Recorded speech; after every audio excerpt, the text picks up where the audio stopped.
आज भी एमिति अनेक रहस्यमय जिनिस अछि जहा विषय रे एपर्यंत केही किछि भी जानि नाहंती।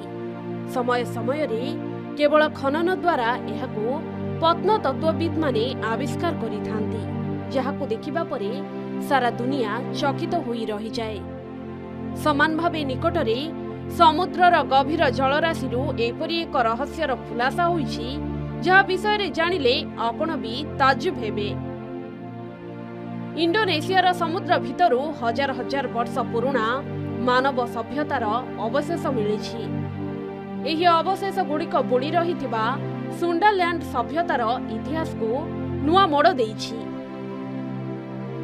इंडोनेशियार एही आविष्कार पुणी थरे प्रमाण करिछि जे इतिहास केवल पुस्तक रे लुचि रहिछि ता नुहे, बरं प्रकृतिर कोଳରେ ମଧ୍ୟ अनेक रहस्य रहिछि जहा विषय रे मनीष आज भी अज्ञ।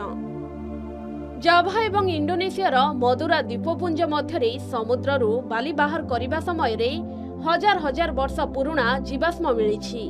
एही आविष्कार दक्षिण पूर्व एशियार इतिहास रे एक बड़ मोड़ आनिछि, जहा प्राचीन मानव सभ्यता एवं सेमानंकर जीवन शैली विषय रे वैज्ञानिक मानक मत को चैलेंज देइछि। 2011 मसीहारे पूर्व जाभा निकटवर्ती मदुरा अंचल बाली बाहर करने समय श्रमिक माने 6000 अधिक कंकाल एवं अवशेष पाइथिले।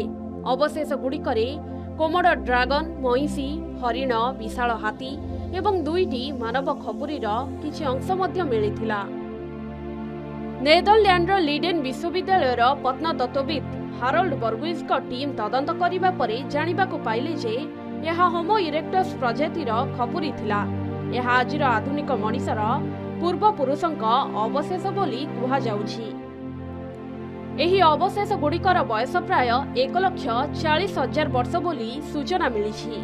वैज्ञानिक मानक कहिबा अनुसार समुद्रर बाली एवं कादुओरे एही अवशेष गुड़िक दीर्घ समय पई संरक्षित रहिबा कोनोसी चमत्कार ठारू कम नुहे। कहि रखुछु सुंडालैंड सभ्यता एक विशाल भूखंडरे अवस्थित थिला, जहा आजिर मालेशिया, इंडोनेशिया, थाईलैंड एवं बर्मार किछि अंश को संजोग करुछि। 14,000 वर्ष पूर्वे समुद्र स्तर 120 मीटर वृद्धि पाइबा परे एही अंचल समुद्र रे बुड़ी जाइथिला। मिलिथिबा अवशेष रे कटा चिन्ह देखिबाकू मिलिछि, जेउथिरु जणा पडुछि जे सेतेबेलर मनीष शिकार एवं मांस बाहर करिबा पई विभिन्न अस्त्र व्यवहार करुथिले।